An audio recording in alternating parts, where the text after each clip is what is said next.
The synthesis of chalcones involves with two reagents. One is basically the acetone or ketone and other one is aldehyde.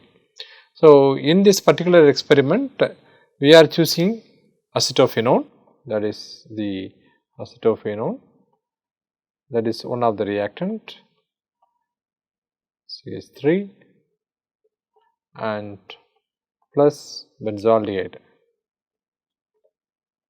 and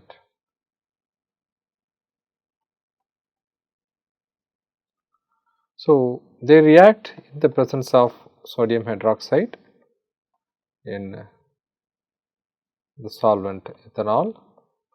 They lead to the formation of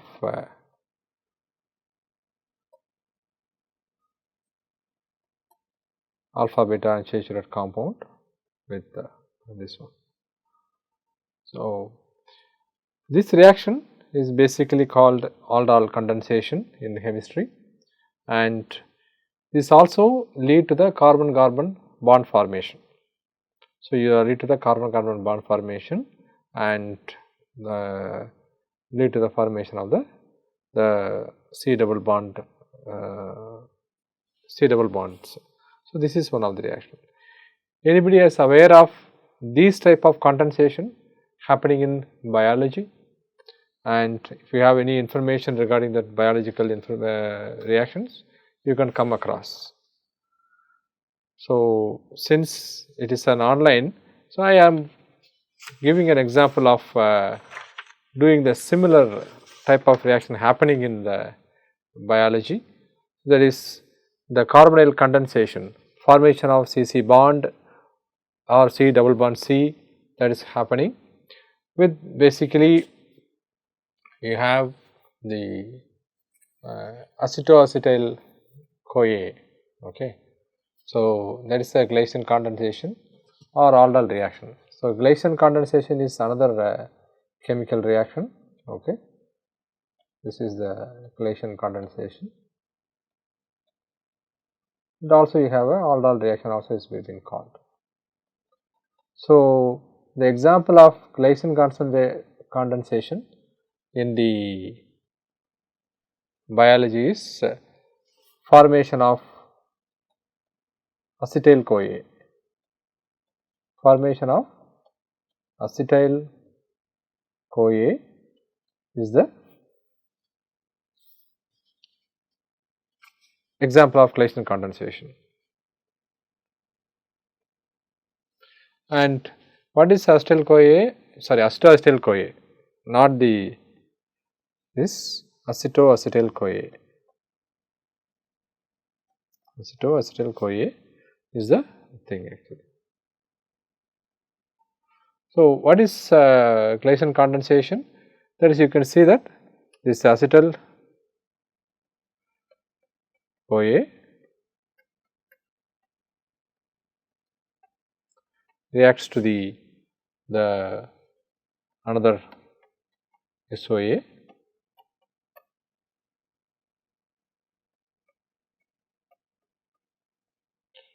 lead to the formation of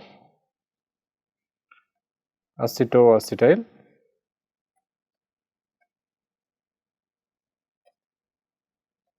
CoA.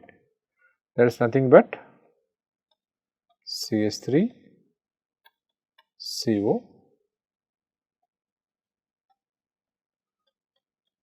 CH2 CO yes COA.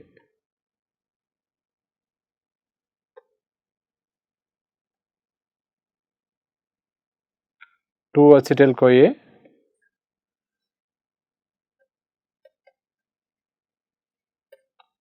CoA, reacts by a Claisen condensation, lead to the formation of acetoacetyl CoA.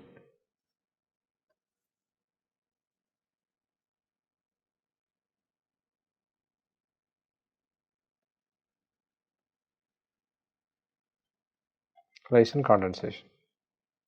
So, this is a chemical reaction happening in biology. This is one example. So, in the case of you see here the formation of aldol reaction, that is basically the glyceraldehyde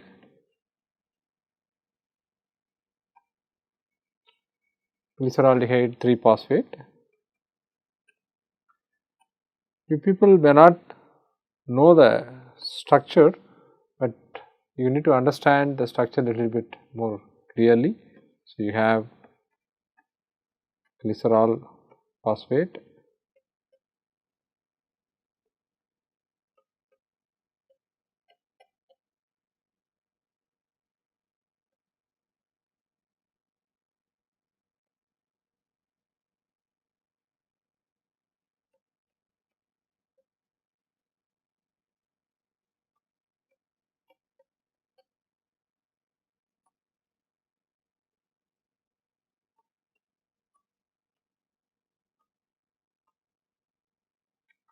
with the you have dihydroxyacetone diphosphate, that is a disorganol dihydroxyacetone. You have CH2OH, then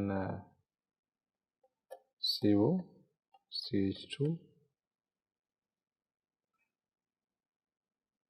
phosphate.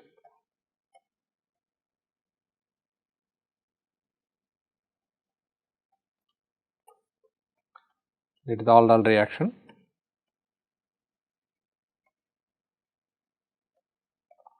Aldol reaction will lead to the formation of basically a CC bond formation. You can see that this is a CH2 to lead to the C. So, anion is getting generated, that is getting added here.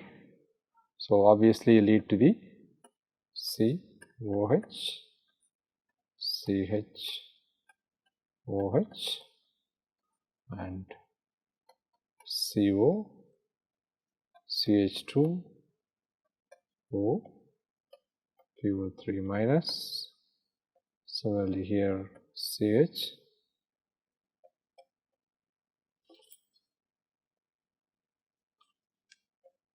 CHOH, CH2, PO3 minus. So, here the loss of water molecule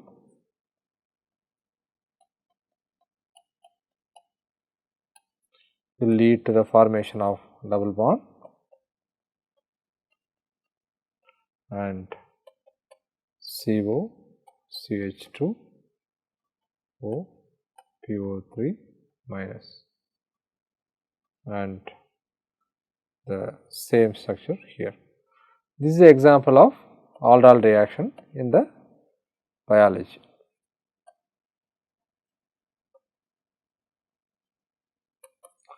Example of aldol reaction in biology. Now, in our case, we would like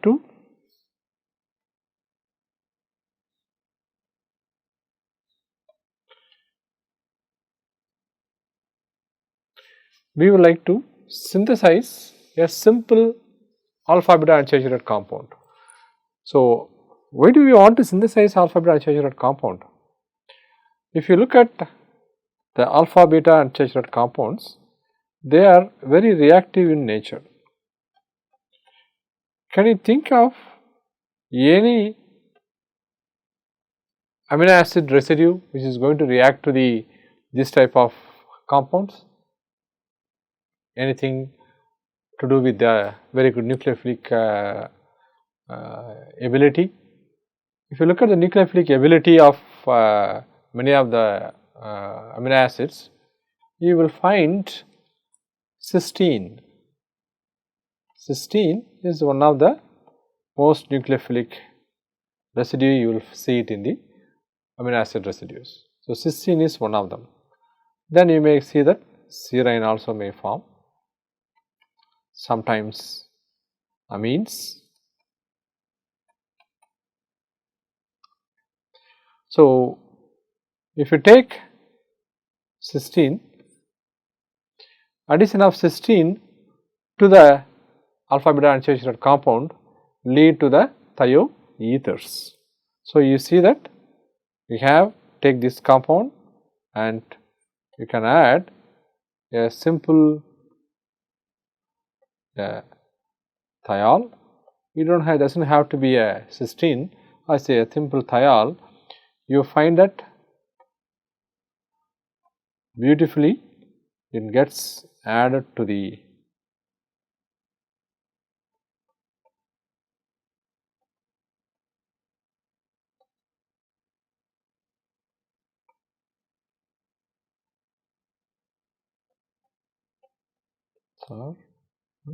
which.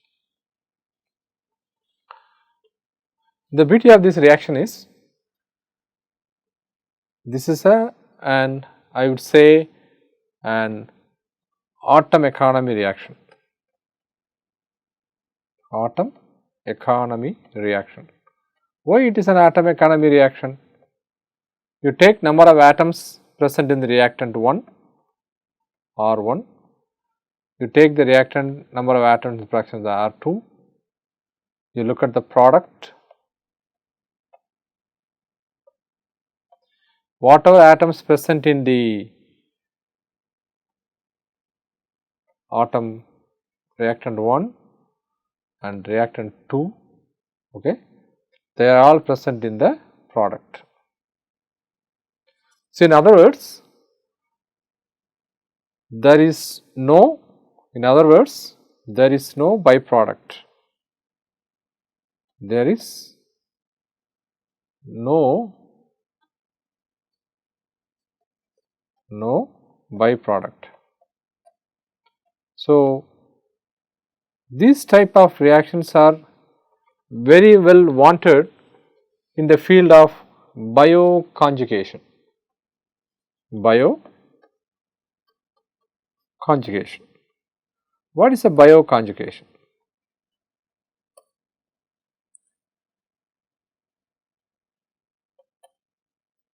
What is a bio-conjugation?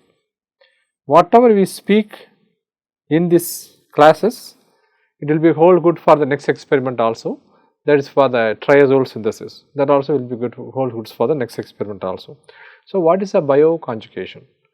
So, whether this type of alpha beta unsaturated compound will exist only for the chalcones or any other type of things are being possible. So, why a biologist or even a molecular biologist should know what is happening in biology?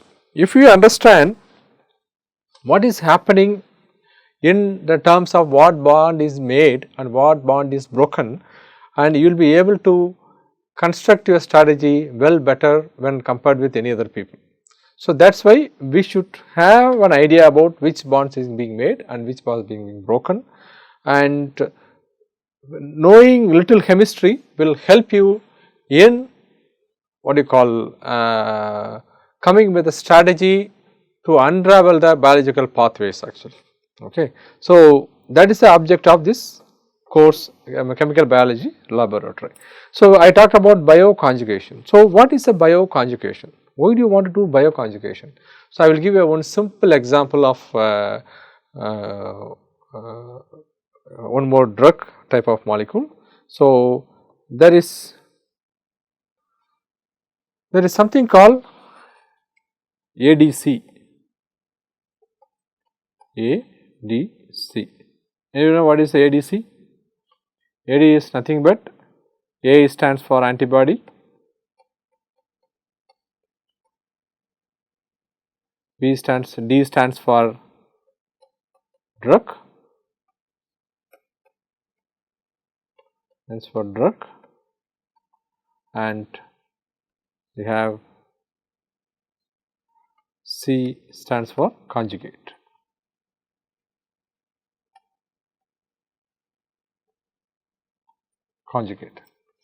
So, why people want to make antibody drug conjugate? Why you want the people make for antibody drug conjugate? Many of you are aware. So, if you want to specifically deliver drugs to the cancer cells, so to treating cancer is very important, and it is one of the greatest malady in current times. And if you want to treat cancer, you need to deliver the drugs specifically to cancer cells. Deliver to cancer cells specifically. How do you plan to achieve that?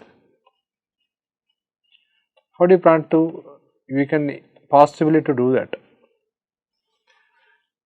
You can do that if you know what type of receptors are overexpressed in cancer cells.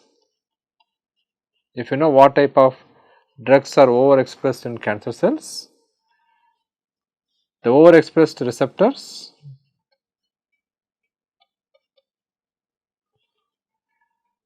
now you create antibody against these overexpressed receptors, against overexpressed receptors, overexpressed receptors. The next job is to link the drug. The next job is to link the drug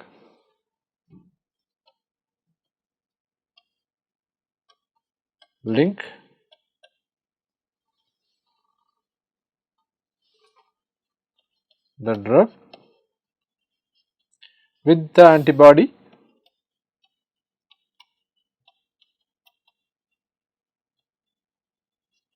to make ADC, antibody drug conjugates. Okay. So, this is how is being done, but the challenge is after it reaches the intended site, the drug has to come out of the conjugate, it cannot be on its own. So, that is the reason you have the antibody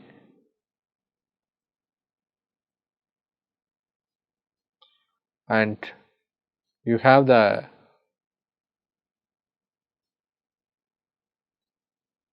we call it linker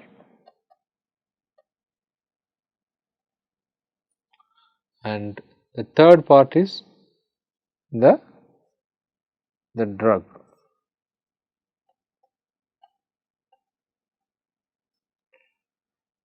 So, here the antibody specifically takes the drug to the particular type of action, the linker, the tumor environment, microenvironment around the tumor, it makes the linker to break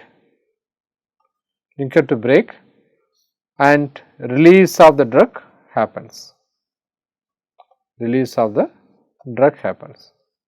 So, this is how antibody drug conjugates work. So, if you understand this chemistry, you will know better how to do it, but in where will you attach the antibody drug conjugate with this one, that is another challenge. So, the preferable method of making the antibody drug conjugate is you have the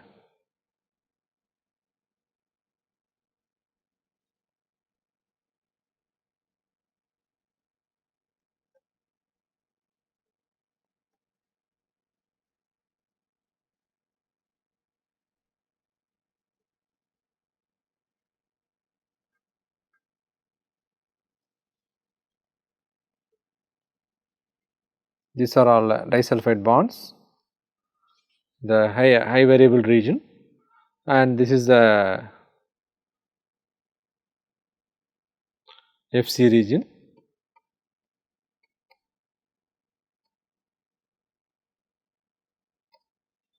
The FC region, the cysteines are targeted. The cysteine in which you have a right way to conjugate the cysteine with the linker,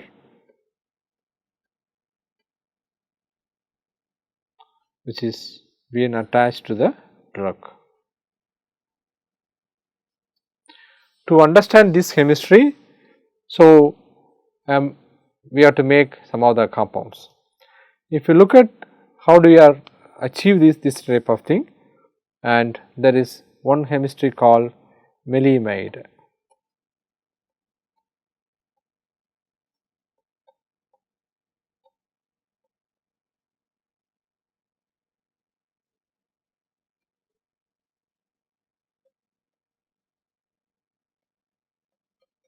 Linker, and then we have the payload, that is the drug.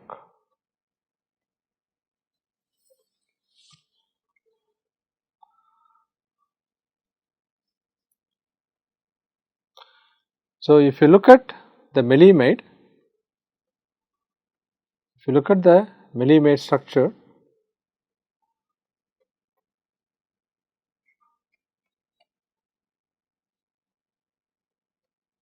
and it attached to the link, it attached to the space, the linker. The linker is being conjugated using the drug. Now, if you have a antibody,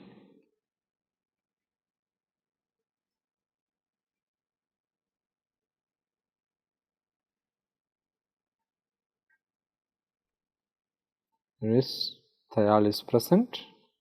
So, next step is very easy.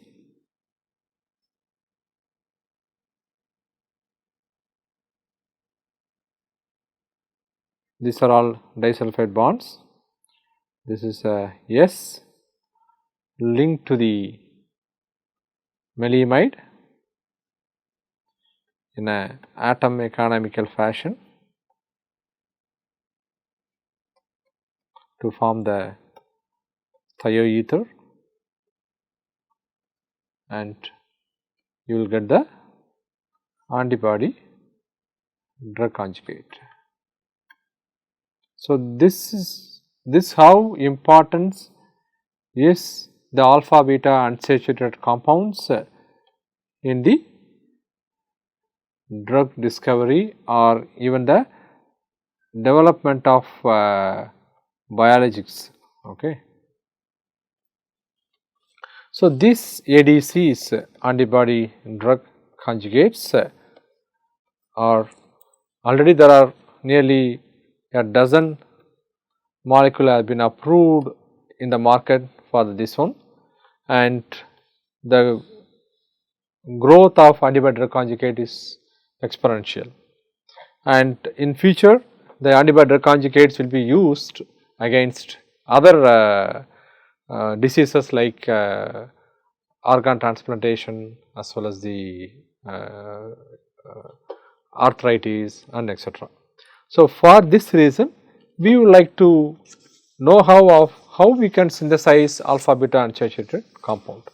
So, in this case here we would like to do a simple chalcone, and we want to evaluate the cytotoxicity of the compound. So, because of a simple chalcone, as I do the structure before, you see that this is our simple one.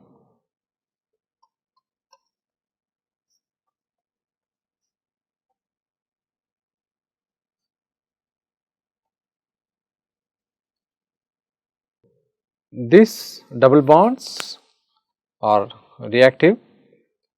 These double bonds are reactive. It can react to many proteins and other things by addition of the like thiol type of reactions to this one. So, these molecules are many times will show the biological activity. So, curcumin is, you will see the in the next third experiment where we have isolated the curcumin. So, curcumin also contains alpha beta unsaturated compound. So, that is the reason we want to synthesize the alpha beta unsaturated compound, but how do we synthesize that? That is the one question. So, synthesis, the you can see that experiment in journal of chemical education, that is what we have took the example of Journal of Chemical Education. 2006 is the year, 2006 is the year, and the volume number is 83, volume number is 83, the issue number is 6, the page numbers are basically 934 to 936. 934 to 936. So, this is the reference you have to refer, and how do we do that and everything you have to find out. Okay. So, I will go through the experiment now, what is being done, then we will how do you characterize and everything, I will get back to you in a minute actually. Okay. So, Hari Krishna and our student plus Mohana, right? Mohana was Ankur. Hari Krishna and Ankur were involved in doing all the experiments. So, I really thank them for their selfless efforts, and without the just doing of all this recording of experiments and everything will not be feasible. So, first experiment was basically synthesis of chalcone. So, chalcone is basically a reaction between benzaldehyde and acetophenone. So, you see that this is a Claisen-Schmidt rearrangement. So, why do you want to make this one? Okay. So, this is the reaction Claisen-Schmidt rearrangement. To synthesize, basically you have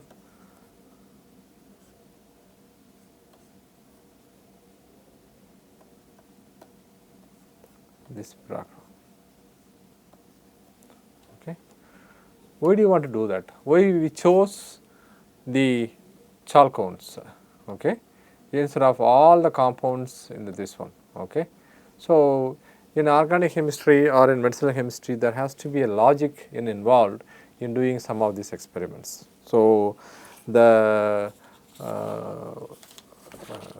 reference here I am, as I mentioned you the introductory class, that is basically a Journal of Chemical Education, Journal of Chemical Education. You can get these information from the ACS website, that is 2006, volume number is 83, issue number is 6, and page number is 934 to 936.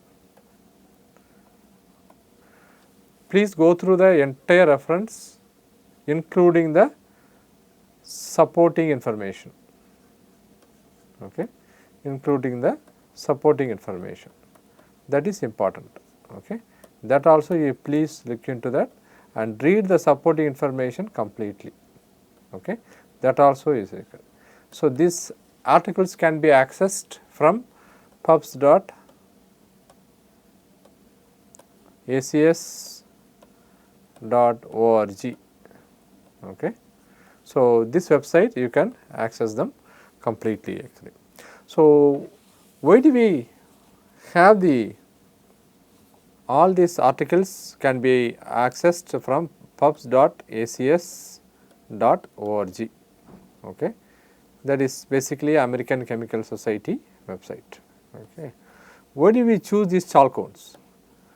So, chalcones, not random choice, that is a educational guess and logical way of doing it. So, if you look at the structure of campratostatin A4, okay, campratostatin A4, campratostatin, okay, campratostatin A4, statin A4. This is one of the natural product. So, the structure of this natural product is as follows. So, you can see it very clearly. It has a dibenzene ring and with the OH and OCH3 and OCH3 and OCH3.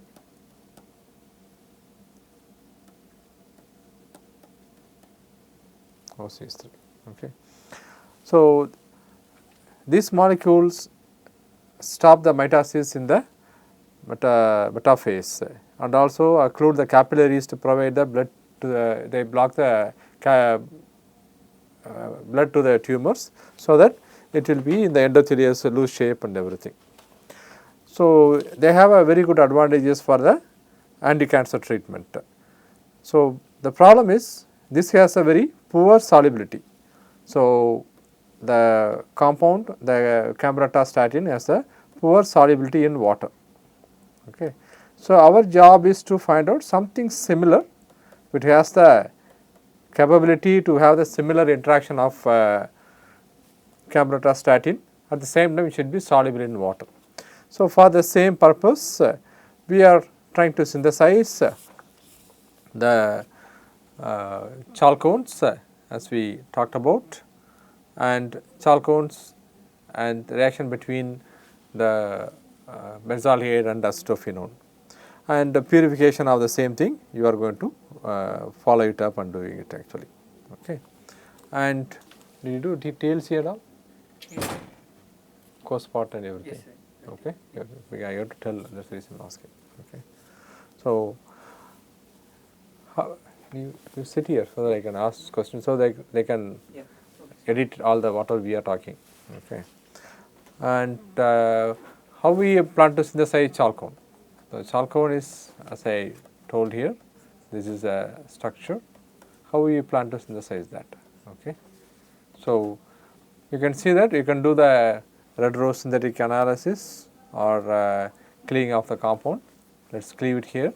If we cleave it here, you will find it, this is one of the compound, that is CHO plus the other compound, you are going to have the acetophenone. Okay. And basically this is an electrophile, and to attack the electrophile you need to make a nucleophile. So, for the nucleophilic reaction, so to abstract a proton from the benzene ring you need a base. So, for the same purpose, so we have either benzaldehyde or any substituted benzaldehydes, okay, or could be anywhere ortho, meta, a pair of positions. So, the benzaldehydes are dissolved in, so you can take even 5 millimole or 1 millimole depending on whatever the reactions you are doing. In this case, you are taken a 5 millimole, and you take acetophenone is about 5.3 millimole, little bit extra, okay, to make the reaction to go forward, 5.3 millimole, and so in the followed by the clean magnetic, you have the round bottom flask. In the round bottom flask you add these two ones, okay, mix them, and then put a magnetic stir bar,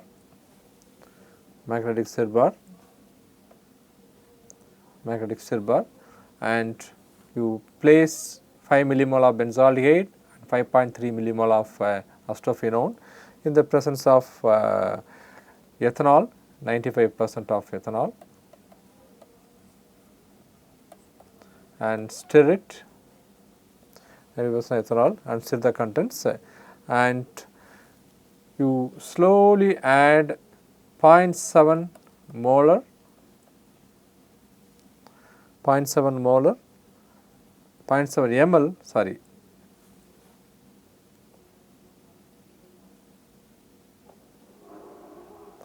0.7 ml of 15 molar sodium hydroxide solution in water. Okay. So, you need to prepare the solution of 15 molar sodium hydroxide, and please be aware. So, what is the 15 molar solution of sodium hydroxide means. So, 15 molar solution. So, you should be able to know at how much amount of sodium hydroxide you should take to get 15 molar solution of sodium hydroxide in basically 0.7 ml, that is basically a 700 microliters. So, you should know about, so how much amount of sodium hydroxide weight you should take to get 15 molar sodium hydroxide in 700 microliters. Okay, you should have the calculation correctly done,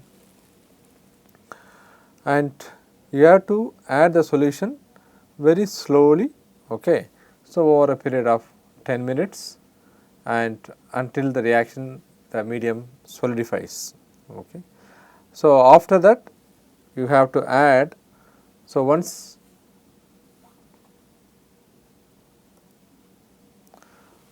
once 0.7 ml of 15 molar sodium hydroxide is added to the mixture of benzaldehyde and acetophenone in ethanol. Okay, this solution in ethanol. Okay, this solution in 95% ethanol. The reaction is stirred further, is slowly added, reaction is stirred further till the reactions maximum solidifies. So, after the solid is collected by filtering by the Buckner funnel and simple Buckner funnel filtration, and you can wash the residue with you have only the little bit excess of acetophenone and sodium hydroxide. So, you through the Buckner funnel you filter your product, okay, and filter the product and wash it with the ice cold water,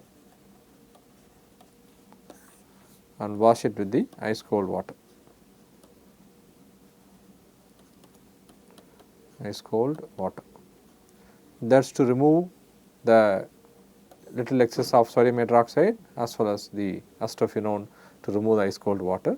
So, it will not be soluble it will not solubilize your products. So, both of the reactants will get washed away. So, now you got your, I would say, crude mixture of chalcone. So, that is the product is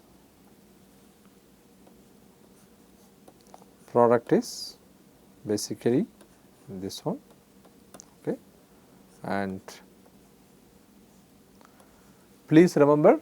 So, this one can be done with various substituted benzaldehyde and various substituted acetophenones. So, it could be ortho-meta-para, here also ortho-meta-para. There is a several possibility of doing this experiment. So, you can create various chalcones for the cytotoxic studies of all these compounds. So, that is what the chemists do it to increase the molecular diversity. So, people do increase the molecular diversity is done by having a different substitutions at the reactants, either at the benzaldehyde or at the acetophenones. So, having a different substitutions will lead to a different combinations. They may interact with the proteins or any of the biological molecule differently. So, that is the reason we are having to increase the molecular diversity. So, you should have a very various substituents on both the reactants. So, this is what has been done for these compounds. So, various compounds you can make by mixing and matching it actually. So, you got a crude compound. How do you characterize, how do you purify them? So, purification can be done through the crystallization, is that right? But you got a pure compound. Okay. So, in most of the cases, so the compound will solidify, you will get a pure colorless solid, and sometimes you may not, depending on the substitutions, sometimes you may not get the correct, the product may not solidify. So, what will you do if you do not get solid product in the case of chalcone? So, if you do not get, that depends on the melting point of the resulting compound, and if the melting point is kind of pretty low, between 50 to 60 degrees Celsius, that compound may not solidify very well. So, for those cases, what you need to do is, you take the entire reaction mixture, okay, and you extract it with ethyl acetate, so that you will extract only the organic compound and none of the other things will come out, and wash the using the separating funnel. So, in case you did not get the solid product, although in these cases we got the solid product and we just filtered and washed it and got the product dried out and everything. So, in case there was no solid product was observed, in case there was no solid product was observed, so you can isolate the expected product by extracting in the separating funnel. So, you have the separating funnel. So, separating funnel, you pour the entire reaction mixture and you add ethyl acetate and organic medium, you shake it, close it, shake it several times and separate both organic and aqueous layers, organic and aqueous layers, and you, when you do that, you will get the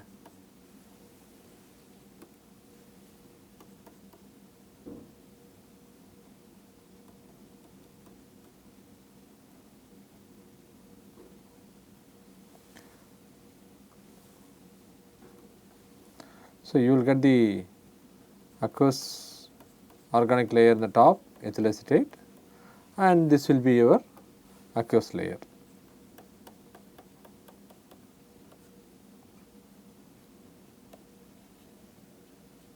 Aqueous and organic layer. So, you can drain the aqueous layer, and after draining of aqueous layer, so you can collect the organic layer in a beaker or a conical flask, usually in a conical flask, so that pouring and everything will be easier. Conical flask, you collect your organic layer, and because you mix it with aqueous phase, there will be a little bit of water will be there in the organic layer. So, to remove that little bit of trace amount of water, you add dry anhydrous sodium sulphate,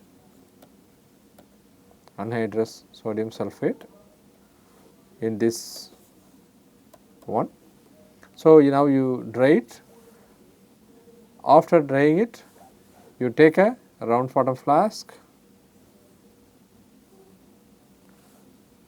put a funnel, put a cotton plug. Here is a cotton plug, so that you will not get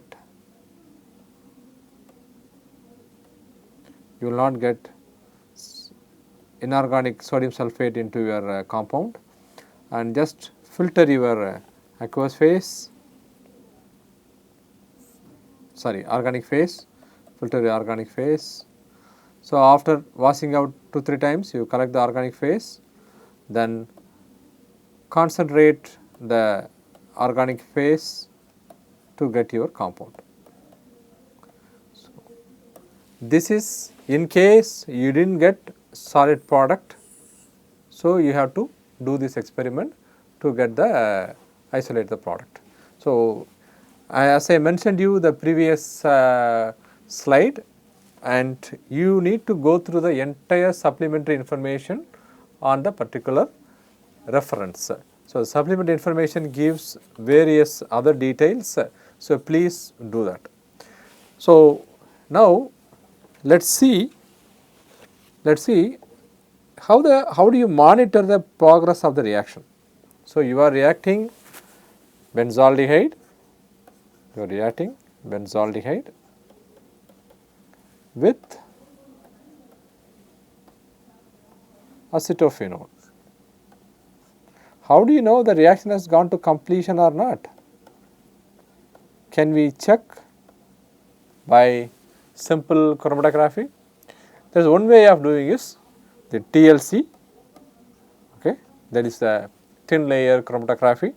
So, thin layer chromatography has nothing but silica gel with the fluorescent tag attached with the silica gel. So, what normally the TA would have shown you the video, there. So, what I normally do is the following. So, what I will do is I will take a either glass plate or the aluminum coated silica gel, and I always draw a bottom line like this, a small line like this. Okay. Then with a pencil I do it. Then I will have 5 markers. I have one, I will do a bottom line like this, and I will do a 5 markings. For example, 1, 2, 3, 4, 5. I will do 5 markings. So, why do I do 5 markings? So, in the middle one, whatever you have in the middle one, here the middle one, okay, the middle, I will keep the reaction mixture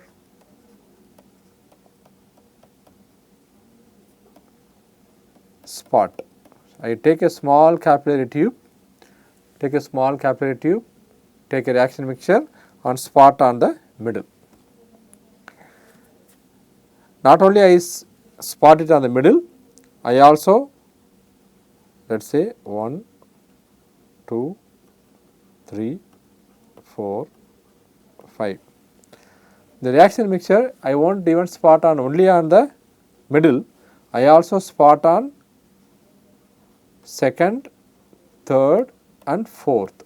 That is the middle, third is the middle point, 2 is the second from the left, fourth is the second from the right. So, I spot on the 3 spots.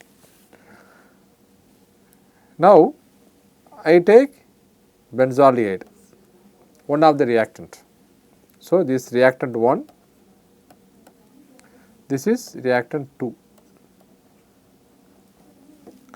The reactant 1, a dilute solution will be spotted at spot number 1 and over the top of 2. And the reactant 2 will be spotted at 5 and 4. Now, if you look at it carefully, and reaction mixture, it is spotted at 2, 3 and 4. When you are doing the TLC, the reaction is progressing. Let us say reaction is not complete, and when you run the TLC with 5% of ethyl acetate, do you do? Yes. So, with the 5% of ethyl acetate in hexanes, you can basically elute this compounds to have it. In case the reaction is not complete, when you run the TLC, you will find that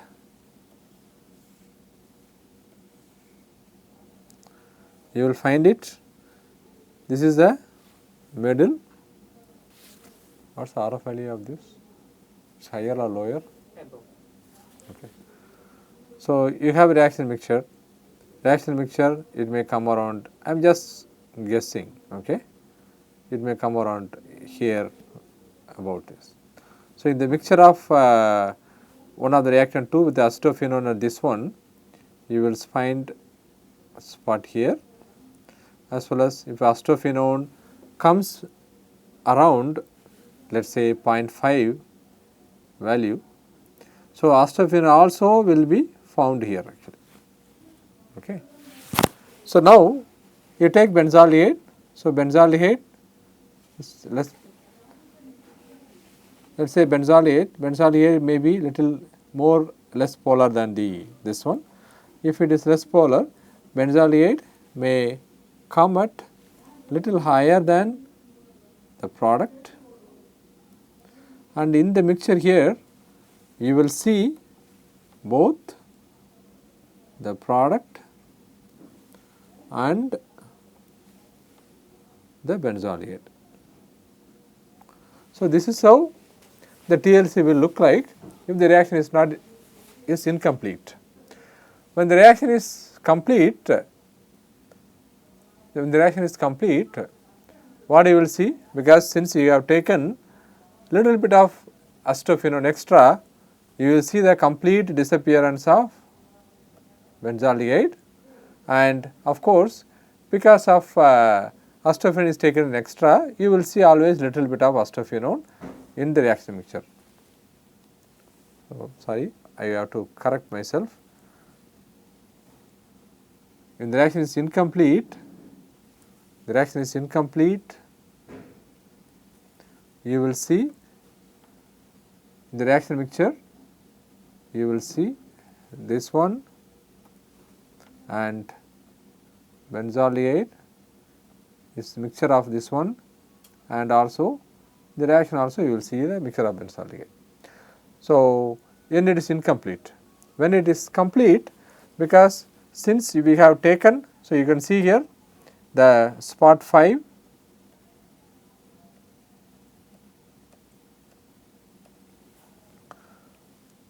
spot 3 you have spotted only the reaction mixture, spot 4 reaction mixture and acetophenone, spot 2 reaction mixture and benzaldehyde, that is what you are seeing it here, benzaldehyde and reaction mix and the product, and here also reaction mixture and product, and the third spot you will see benzaldehyde, product and the acetophenone, all the spot you will see. When the reaction is complete, so what you will be seeing it, when the reaction is complete, what you will be seeing it is as follows. So, now when the reaction is complete, since we have taken excess of acetophenone, so lesser amount of benzaldehyde,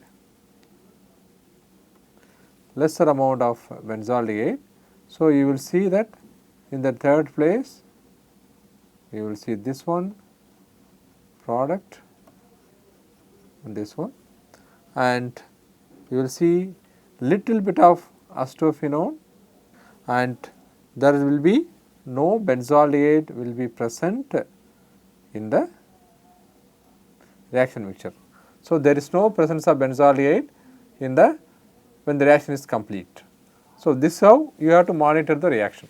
So, kindly remember, whenever this ensures that which is the starting material, where all the reactants are there, where is the product is there, and since you are co-spotting everything, you are basically removing any ambiguity in finding out the progress of the reaction. So, that is why we do this type of TLC to follow up the reactions actually.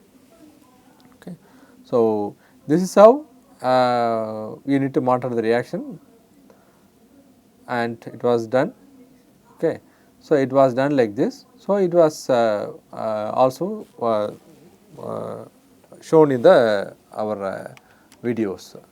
Okay. And after product is isolated, how do you characterize? How will you characterize that? And the characterization can be done. What is the simplest way of characterization? What is the simplest way of, what is the test tube method to characterize a molecule is pure or not?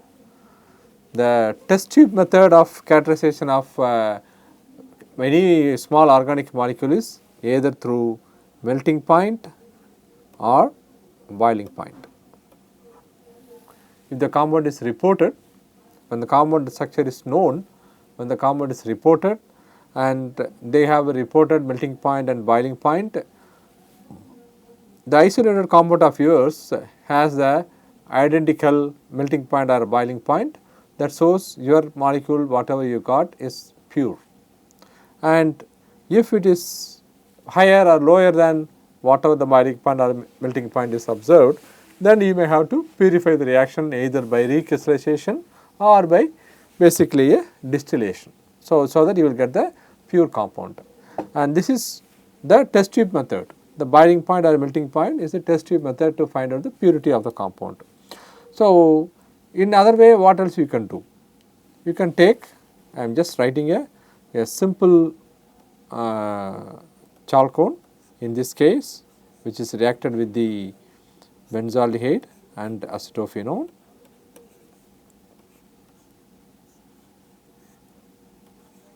And always remember, the starting material was the reactant 1,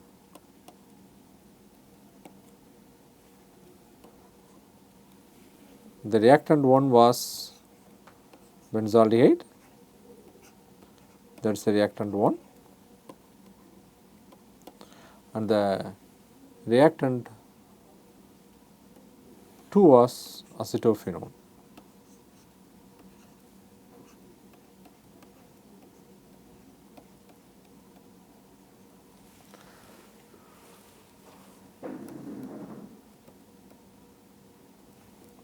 So, another way to do it, you can take a UV or IR, and UV and IR will tell clearly, because these are all simple ketones and aldehyde, it will absorb differently, and this is alpha beta unsaturated compound and highly extended conjugation, and these absorptions will be different.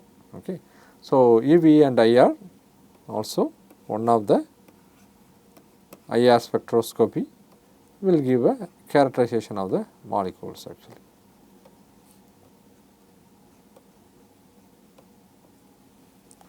And another thing is, we drew this molecule in a trans configuration. In a trans configuration. Is it trans, or is there a possibility of you have a cis also, is it possible?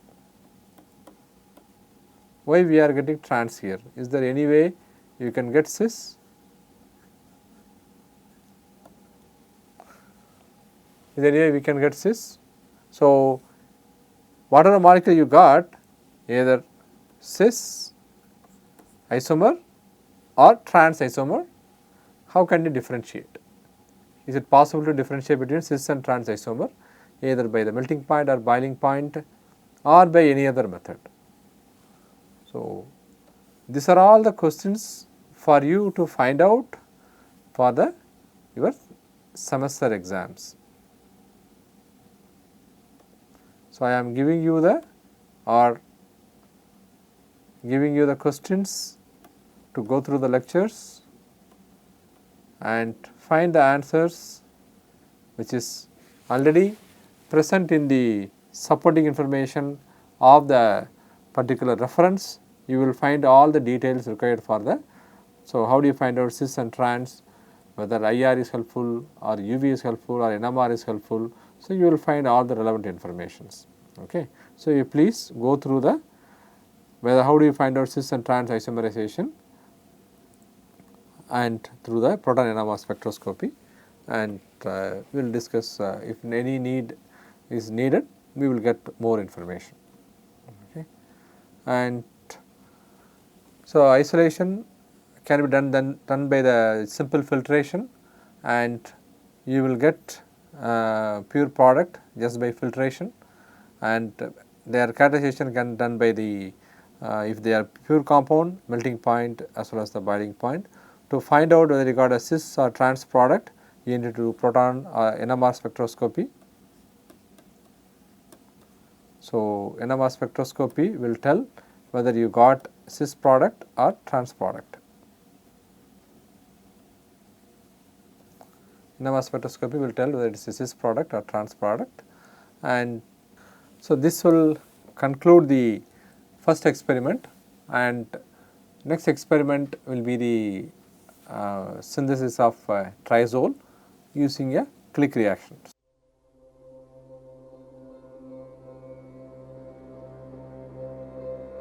0.01 moles of acetophenone was transferred to a 100 milliliters round bottom flask.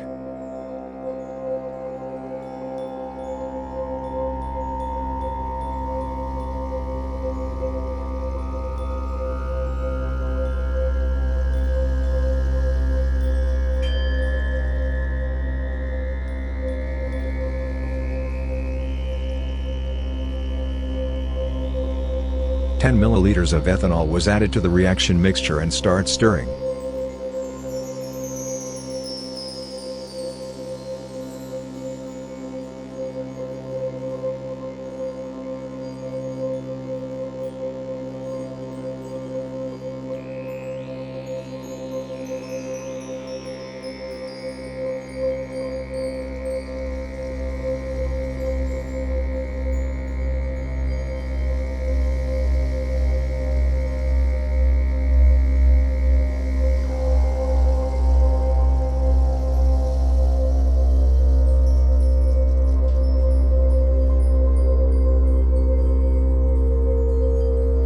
Add 0.01 moles of benzaldehyde to the reaction mixture.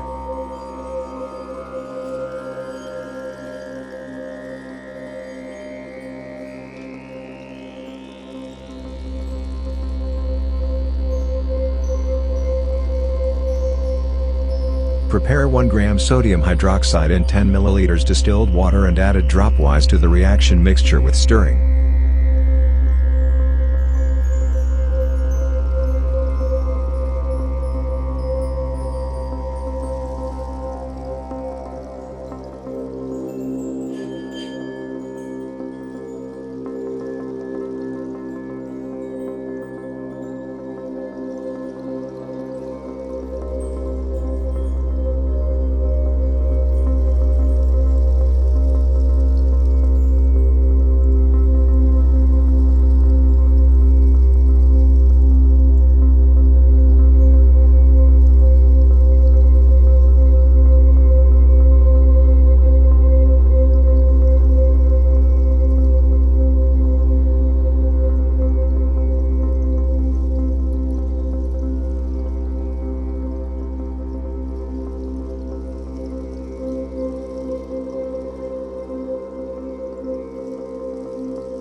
The reaction mixture was maintained at 40 to 50 degrees Celsius.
monitor the reaction using TLC.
After the completion of the reaction mixture was neutralized by 0.1 to 0.2 normal HCl, whereby the precipitation occurred.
Filtered the crude reaction mixture and the residue was dried to get the corresponding chalcone.